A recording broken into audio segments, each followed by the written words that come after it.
निवडणूक म्हटल्यावर घोषणाबाजी होणार, पोलिंग बूथमध्ये काही आक्षेप घेतले जातात, आमच्याकडून घेतले जातात, त्यांच्याकडून घेतले जातात. परंतु निवडणूक अतिशय उत्साहाने इथली जनता लढली आणि मला विश्वास आहे की या निवडणुकीमध्ये सोलापूरकरांनी मोठा विजय मोदीजींना देतील आणि एक चांगल्या मताधिक्याने आम्ही विजयी होऊ, हा मला विश्वास आहे. भाऊ, निवडणूक प्रक्रिया पार पडल्यानंतर एक काँग्रेसची ही पद्धत आहे.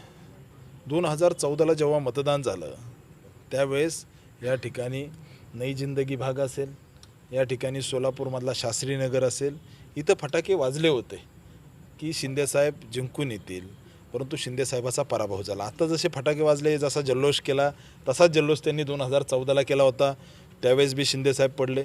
2019लाही असाच जल्लोष केला होता, 2019ला सुद्धा शिंदेसाहेब पडले आणि निश्चित विश्वास आहे की 2024ला या ठिकाणी शिंदेसाहेबांची लेखसुद्धा पडेल.